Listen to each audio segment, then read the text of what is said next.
Habari za wakati huu tena, mfuatiliaji wa Fupi Media, karibu tuangazie kile kilichojiri ulimwenguni, na wakati huu tuitazame Israel.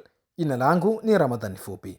Waziri mkuu wa Israel Benjamin Netanyahu leo kesho anatamani kuishambulia Iran katika vinu vyake vya nyuklia bila hata ya msaada kutoka Marekani, lakini kila akimfikiria kiongozi wa taifa la Iran Ayatollah Al-Khamenei, Netanyahu anaishiwa nguvu kabisa. Anamwogopa mzee Ayatollah Al-Khamenei, akidai kuwa Al-Khamenei ni mtu katili atakayefanya maamuzi ya ajabu dhidi ya taifa hilo la Israel.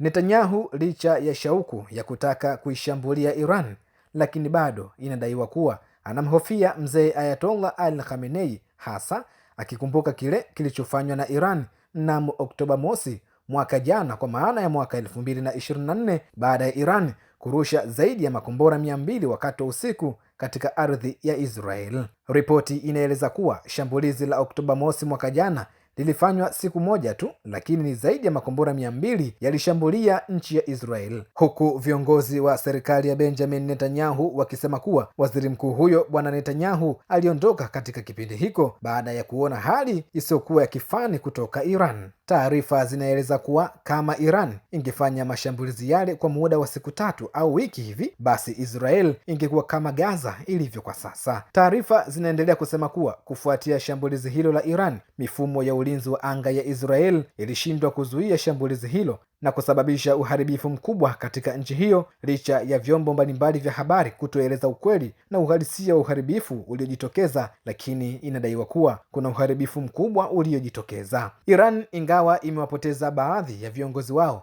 akiwemo aliyekuwa rais wa nchi hiyo Ibrahim Rais, lakini taifa hilo bado linazidi kusonga mbele na kuendelea kuonesha nguvu walizonazo kwa mataifa mbalimbali, likiwemo taifa la Marekani, taifa ambalo kwa sasa halina hamu tena ya vita dhidi ya Iran. Itakumbukwa katika kipindi fulani kilichopita, Marekani ilihamisha silaha zake nzito zikiwemo ndege za B-2, ndege ambazo zinadaiwa kuwa zina uwezo mkubwa na ni hatari zaidi.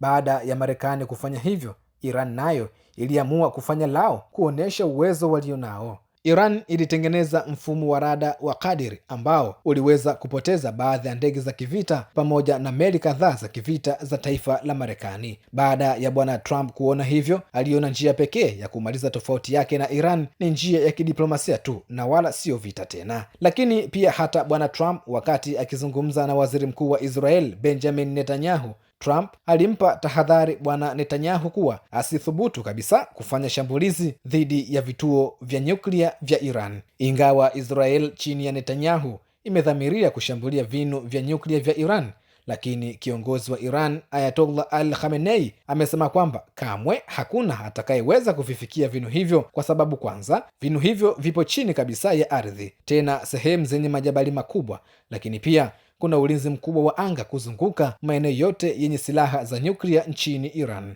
Mfuatiliaji wa Fupi Media, hayo ni machache yaliyojiri wakati huu ambapo waziri mkuu wa Israel Benjamin Netanyahu bado anatafakari, je, aishambulie Iran au la, hofu ikiwa ni nini kitafata baada ya kuishambulia Iran, kwa sababu Iran ishatamka rasmi kuwa imejiandaa vya kutosha kwa vita na inasubiri tu mtu aanzishe varangati dhidi yao, na yenyewe itajua jinsi ya kulimaliza varangati hilo.